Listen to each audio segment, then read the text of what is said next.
Hi friends, welcome to Aaron's kitchen. இன்றைக்கி நம்ம சூப்பரான ஒரு தக்காளி கடையல் தான் பார்க்க போகிறோம். இது இட்லி தோசை எல்லாத்துக்குமே சாப்பிட்றதுக்கு ரொம்பவே டேஸ்ட்டாக இருக்கும். வாங்க இந்த தக்காளி கடையல் எப்படி செய்கிறதுன்னு பார்க்கலாம்.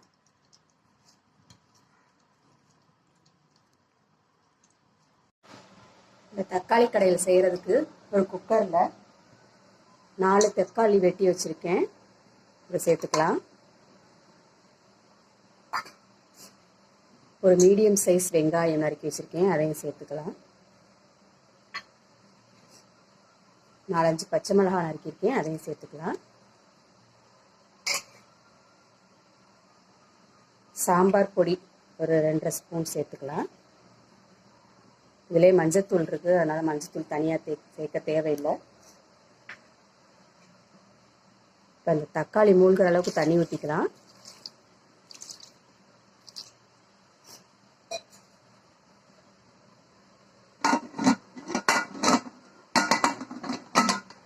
குக்கரை மூடி 2 விசில் வர வரைக்கும் வேக வச்சுக்கலாம்.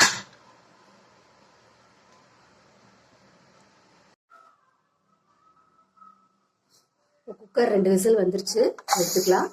கேஸை ரிலீவ் பண்ணிவிட்டு குக்கரை திறந்துக்கலாம். நல்லா வெந்துருச்சு. இதை கொஞ்சம் ஆற வச்சுட்டு ஒரு மிக்சி ஜாரில் சேர்த்து நல்லா நைஸாக அரைச்சிக்கலாம். ஆற வச்சுக்கலாம். தண்ணியை மட்டும் வடிச்சுக்கலாம். தண்ணியை வடித்து எடுத்துட்டு இந்த தக்காளியை மட்டும் மிக்சி ஜாரில் சேர்த்து நல்லா நைஸாக அரைச்சி எடுத்துக்கலாம்.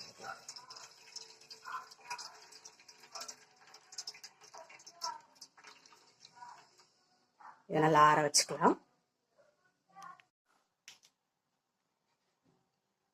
அடுப்பில் ஒரு கடாய் வச்சுருக்கேன், எண்ணெய் ஊற்றிக்கலாம்.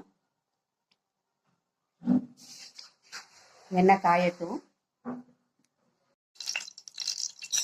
எண்ணெய் காய்ச்சிச்சு, கடுகு நபருக்கு போட்டுக்கலாம்.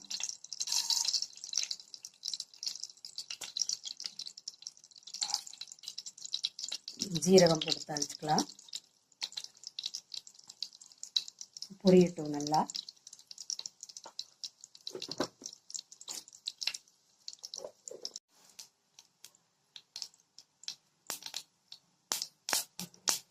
நல்லா பொரிஞ்சிருச்சு, கருவேப்பிலை சேர்த்துக்கலாம்.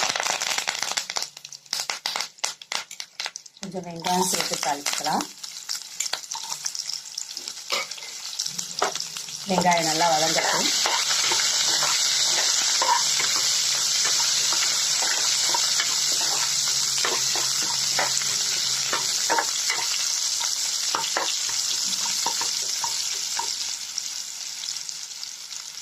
கொஞ்சம் பெருங்காயம் சேர்த்துக்கலாம்.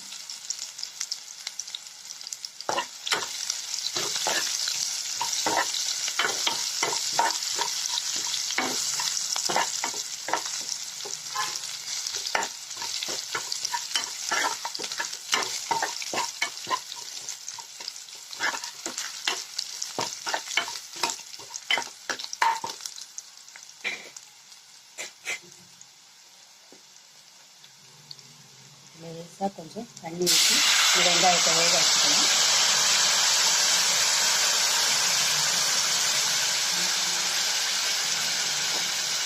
ஒரு 5 நிமிஷம் வேகட்டும். இந்த வெங்காயம் நல்லா வெந்துருச்சு.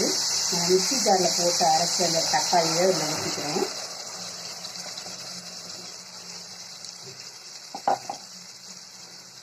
நம்ம இருத்து வச்சிருந்த தண்ணியுமே இதில் ஊற்றிக்கிறேன்.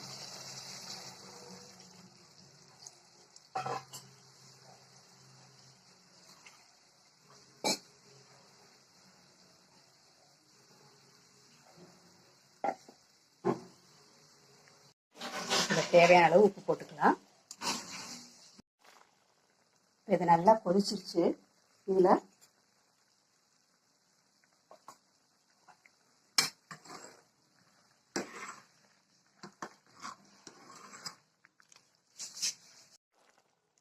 இதில் 2 ஸ்பூன் இட்லி மாவு எடுத்திருக்கேன். இதில் கொஞ்சம் தண்ணி ஊற்றி நல்லா கலக்கிட்டு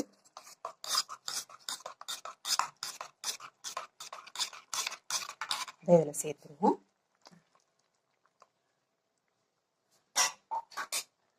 கொஞ்சம் தண்ணியும் சேர்த்துக்கலாம், ஏன்னா அதுக்கப்புறம் இது ரொம்ப திக்காயிரும்.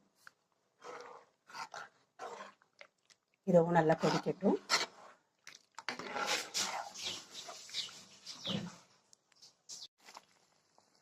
அவ்வளோதாங்க, இது நல்லா கொதிச்சிருச்சு, நல்லா திக்காவும் ஆயிடுச்சு.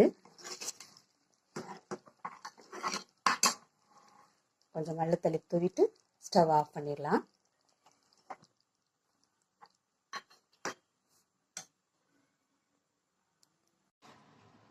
அவ்வளோதாங்க, சூப்பரான தக்காளி கடையல் ரெடி ஆயிடுச்சு.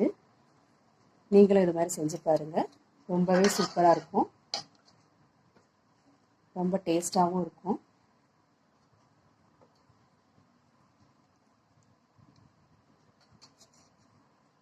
இந்த வீடியோ பிடிச்சிருந்துச்சுன்னா லைக் பண்ணுங்கள், கமெண்ட் பண்ணுங்கள் அண்ட் சப்ஸ்கிரைப் பண்ணுங்கள். தேங்க்யூ.